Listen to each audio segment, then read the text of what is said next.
Hello everyone. अब कति भन्दाखेरि पानी आयो भर्खरै पानी आयो। के गर्नु, बिहानदेखि पानी थिएन, भाँडा धोएको छैन।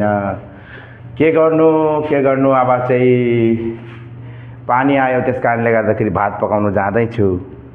यता एकजना बङ्गलादेशी लुङ्गी लगाएर बसिरहेको छ, अनुहार नदेखा भनेर फरक्क फर्केर फर्किराखेका छन्।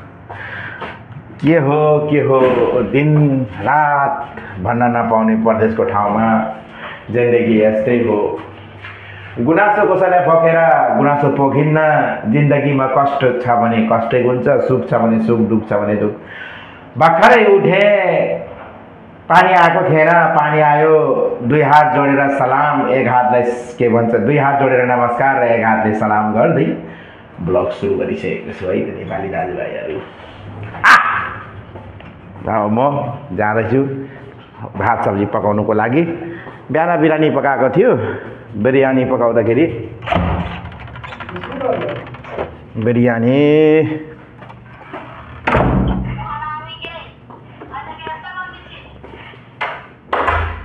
पानी आयो। अब भात सब्जी पकाउने। पानी आयो, भर्खरै आएको। माथि त आयो त माथि तलमा धारामा आएछ पानी। कहाँ आएछ साथी? ल माथि आयो त, किन हाँसेको? आठ तलमा पानी आएर म आएको, कसम चाहिँ खुल्लै राख, आउँछ 100% आउँछ। बिहान बिरयानी पकाएको थियो। के गर्नु, बिरयानी त लामो खाइसकेको छ, पुरा खाली छ त बिरयानी त। हाममा सबै खाइसकेको छ त, खाली छ त। पाहुना पनि आएकै गर्छ। के गर्नु साथीभाइहरू, के गर्नु, पाहुना त आएकै गर्छ। यति बिरयानी एक भाँडा पकाएको थियो, आममा खाइसकेको छ। के गर म भन ल गाइज, पानी आएन, भात सब्जी पकाउनु पर्यो त। अब पकाउ न तिमी, म त पाहुना हो त। ब्लगमा जे पाइँदैन भन्ने ब्लगमा, यो फ्यामिली ब्लग हो। गङ्गु भाइ होइन के, गङ्गु दिदी हो, मेरो त दिदी पर्छ भाइ, त्यसो नभन न। गङ्गु छेत्री अरे काण्डै छ नेपालमा। के गर्नु अब गाइस, अब चाहिँ म भात सब्जी पकाउन आएको। अब भात सब्जी पकाउँछु, प्याज खुर्सानीहरू के छन् सबै काटकुट गरेर राख्छु। पानी चाहिँ आइहाल्छन्। अब के गर्नु, पानी यस्तै छ। काठमाडौँ सिटी चुवाक सिटी भने जस्तो काठमाडौँको जस्तै हो के। काठमाडौँमा पनि पानी आउने र नआउने हुन्छ। हाम्रो सुन्दर जलतिर चाहिँ पानी आउँछ, हाम्रो त नभन, सुन्दर जलतिर, नेपालको सुन्दर जलतिर। म एउटा परदेशीको, हाम्रो न तिम्रो, सबैको। यहाँ बुटोलवासीहरू पनि हुनुहुन्छ, भैरवा एयरपोर्ट भएर जान्छन् घर। प्रकृतिको सुन्दर पानी खाएर आएका छन्। बिरयानी बनाउनु भएको थियो। अब प्याज खुर्सानी काटकुट गरेर राख्छु सबै थोक। अनि अब भात सब्जी पकाउनु तान्नु पऱ्यो गाइस। अब यस्तै छ संसार, दुनियाँ।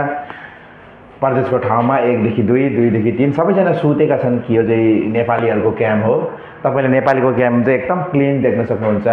एक्स्ट्रा ग्यास चुल्हा पनि देख्न सक्नुहुन्न। यहाँ चाहिँ नेपालीहरू बस्छन्, यस्तो क्लिन हुन्छ। तर अरू कन्ट्रीका अब देशका सिटिजन्सहरूको क्याम्पमा पनि म जान्छु, तपाईँलाई देखाइरहेको छु। कतै बैगुन पोलिरहेको हुन्छ, कतै आलु पोलिरहेको हुन्छ, कतै टमाटर पोलिरहेको हुन्छ होइन। बैगुनका भर्ता भन्छ, सुक्टी भन्छ, सुकेको माछा बनाउँछ।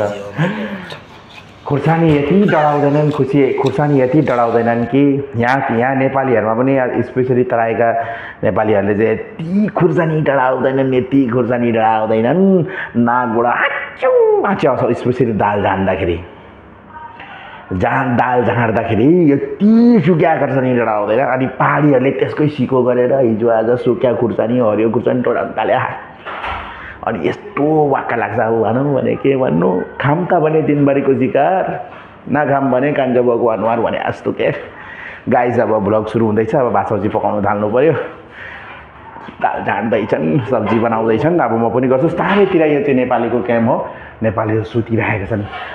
बिहान 3 बजे उठेर भात सब्जी पकाउँछु अनि दिनभरि सुत्छ। अहिले 4 बजे उठेर आँखा मिच्दै भात सब्जी पकाउँछु। भोलि बिहान 3 बजे उठेर ड्युटी जानुपर्छ के, आँखा मिच्दै ड्युटी जानुपर्छ। अहिले तपाईँहरू यहाँ कोही पनि देख्न सक्नुहुन्न, मेरो आवाज पनि ठुलो छ। वहाँ करायो भने अहिले 2-4 नेपाली उठेर भोग्न सक्छ। इन्डाइरेक्ट रूपमा भुक्छन्, डाइरेक्ट भुक्न सक्दैन। म पनि बाघ हुँ, बिरालो होइन, बुझ्यौ? भ्लगको सुरुवात गर्छु। भात सब्जी पकाउँदैछु, यहाँ चुल्हा हो हाम्रो। अब काटकुट गर्नु पर्यो है त गाइस। भात सब्जी पकाउनु लाग्यो गाइस। अब भात सब्जी पकाउनु लाग्यो। काउली, आलु, अनि त्यसपछि आलु, अनि त्यसपछि आलु, टमाटर, खुर्सानी सबै छ। दुःखले कहिले नछोड्ने। नेपालमा हुँदा पनि भात सब्जी पकाउनु पर्यो, विदेशमा हुँदा नि भात पकाउनु पर्यो। जिन्दगी जस्तै पर्ला त्यतै टर्ला, पकाउने हो खाने हो। होटलमा खानु नि भन्ला होइन, होटलमा खानु नि भन्ला। होटलमा खाँदाखेरि खान त सकिन्छ, तर त्यही होटलको मान्छेले भनेको जस्तै खानुपर्छ। चिल्लो पिरो मसला तेल हाल्ने, मसला हाल्ने। अनि यस्तो किन हाल्यो भनेर भन्यो भने जाके पकाएकै खाऊ न भनेर भन्छ। घरमा हुँदा अनि आमालाई सोध्नु पर्थ्यो होइन, घरमा पनि सब्जी बनाउँथ्यो, सब्जी नै बनाउने, घरमा पनि सब्जी बनाउने, भात पकाउने होइन। दसैँ तिहारमा त धेरै पकाउनु पर्थ्यो, पाहुना आउँथ्यो, यत्तिकै आउँथ्यो। बोजू हुँदाखेरि त झन् घरै भर्थ्यो। त्यो तल्लो बारीतिर हाम्रो छाप्रो थियो, टिनको छाप्रो थियो है। अनि त्यसपछि बोजू जिउँदो हुँदाखेरि त लाइन आउने, करोडौँ नाति नातिनीहरू चाहिँ टिका लगाउन आउने। अनि उनीहरूलाई भात पकाउनु पर्ने, पल्लो घरमा खाने, वल्लो घरमा खाने भात सब्जी, यता पनि खाने उता पनि खाने, फाल्ने है। नमिठो बनेको छ। हामीलाई त्यही भात नखाई हामीले उनीहरूको लागि पकाएर राख्नुपर्ने, बिहानदेखि साँचेर होइन। अनि त्यसपछि इन्तजार गर्नु पर्थ्यो, पाहुना आउँदैछ भनेर नयाँ थाल बटुका माझेर राखिदिनु पर्यो त्यसरी स्वयं साबुन पानीले। अनि दसैँ तिहार सकेपछि अनि सब्जी के बनाउने भनेर सोध्यो भने तेरै घुँडाको मासु काटेर पकाना भन्थ्यो क्या आमाले। अहिले चाहिँ म काउली आलु पकाउनु लागिरहेको छु। कति मासु खानु वाक्क लाग्छ। दसैँ तिहारमा त्यसरी पाहुना आउँथ्यो, अझै झझल्को आउँछ। आफूले नखाइ बस्नु पर्थ्यो। अनि त्यो पाहुना कुन बेला आउला र खाउला। त्यसपछि अनि त्यही सडकमा बेच्या, ठेलामा बेच्या केरो, सडकमा बेच्या सुन्तुलु, त्यो सडकमा बेच्या फलफुल अङ्गुर अलिअलि पूजा नै हुन्थ्यो। कुनै त पाहुनालाई त मैले भनिदिनु नि दिएँ, कति दुःख गर्नुहुन्छ यसो नल्याएको भए नि हुन्थ्यो भनेर कति त रिसाउनु नि भएको थियो। अलिअलि पूजा हुन्थ्यो नि त, अलिकति फ्रिजमा राखेको ल्याउनु पर्छ नि त फ्रेस अङ्गुरहरू। अनि हामीले नि त चिन्छन् न, बासी अङ्गुर, बासी केरा, बासी आलु, बासी काउली, हामीले नि त चिन्छ नि त फ्रेसहरू। त्यो बेलामा त हामी अलिकति सोझा थिए के, त्यही भएर ए भनेर नि जान्थ्यो। अहिले त हामी सोझा छैनौँ। बाँड चल्छ मेरो पनि अहिले त, बाँड चल्छ। लु आऊ त मसँग न्यु खोज्नलाई, आफ्ना बनाउँदाहरू स्वार्थीहरू भनेर यसो हाँसो मजाक गरेको है। नामले मेन्सन गरे होइन, कसैको नाम मेन्सन गरे होइन, मनमा लाग्न सक्छ। आफूले अनुहार हेरेर आफ्नो मोबाइल नफुटाउनु होला, कसैले भनेको होइन, यो जस्ट फनको लागि म सब्जी बनाउन गइरहेको छु गाइस। काले के बोल्यो मलाई बिस्ताराले बोल्यो, काले के बोल्यो मलाई बिस्ताराले बोल्यो। के गाना हो त्यस्तो बिस्ताराले बोल्यो?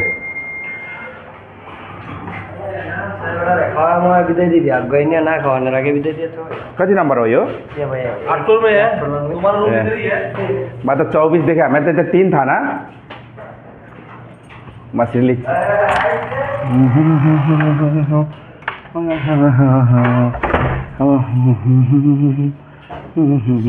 खै देखा जाता काले के बोल्यो मलाई बिस्ताराले बोल्यो, काले अच्छा से करो काले के बोल्यो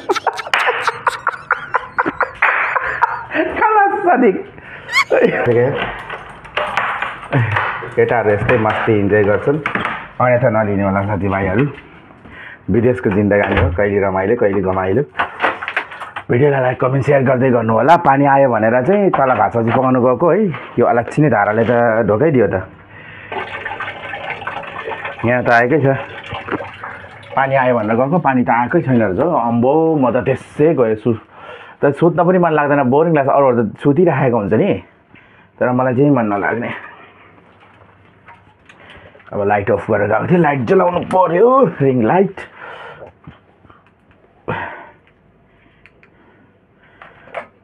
टिल देन गाइस, अब चाहिँ मेरो ब्लगको पनि समाप्त गर्ने बेला भइसकेको छ, तपाईँहरूसँग बिदा माग्ने बेला भइ। अब म चाहिँ भिडियो एडिट गर्छु, हाल्छु, लाइक गर्नु ल। हस्, बाई गाइजहरू। आज चाहिँ भात सब्जी पाकेर पनि रेडी भइसकेको छ, म चाहिँ माथि जान्छु। यहाँ एकजना मित्रले चाहिँ अत्यन्तै राम्रो कुराकानी गर्नुभयो।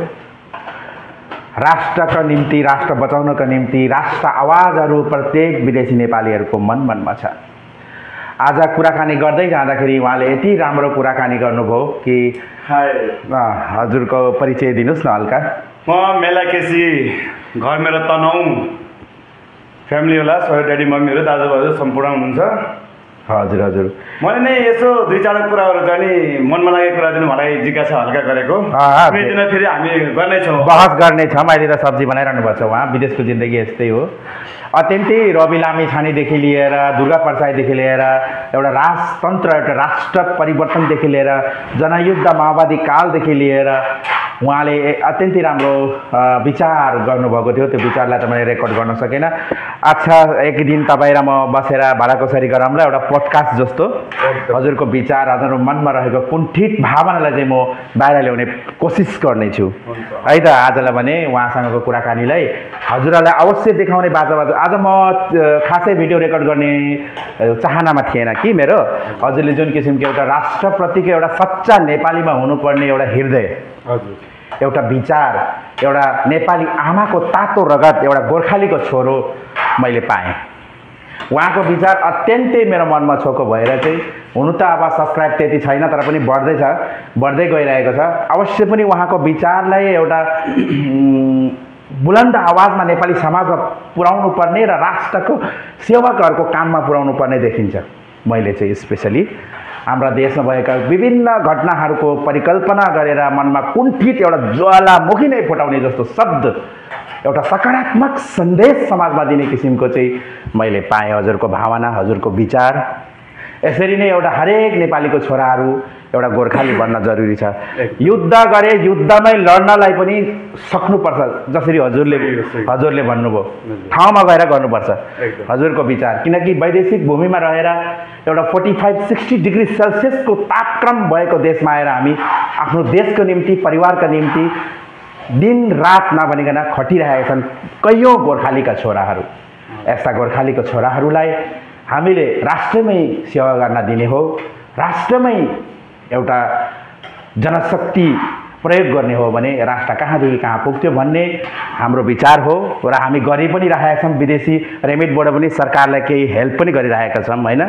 यस्तै गरेर उहाँ त हरेक दिन झन् शुक्रबार छुट्टी हुने बेलामा नेपालीहरूको सेवा गर्न पनि जानुहुन्छ। उहाँ चर्चमा पनि सम्बन्धित एउटा उहाँ जानु पनि हुन्छ, एउटा पास्टर होइन, पास्टर जस्तो पनि हुनुहुन्छ। उहाँले धेरै विचार, राम्रो विचार गर्नुहुन्छ। अर्को भनेको हजुरले चाहिँ एउटा नेपाली कमिटी कन्ट्रोल गरेर राखेको जस्तो पनि लाग्छ, किनकि नेपालीहरूलाई एउटा पोजिटिभ एउटा सन्देश होइन, एउटा राम्रो समाज बनाएर राखेको जस्तो पनि मैले देखेँ, छोटो भए पनि यो रुमको एरियामा। हस् त, मलाई पनि यो भ्लगबाट आजलाई म बिदा हुन चाहन्छु र नेक्स्ट टाइम हजुरसँग भलाकुसारी गर्नेछु। हजुरको विचारहरूलाई म यहाँ राख्नेछु। आज मैले राख्न पाइएन किनकि हजुर पनि बिजी भइसिन्छ। हस् त है त, हस् त, धन्यवाद।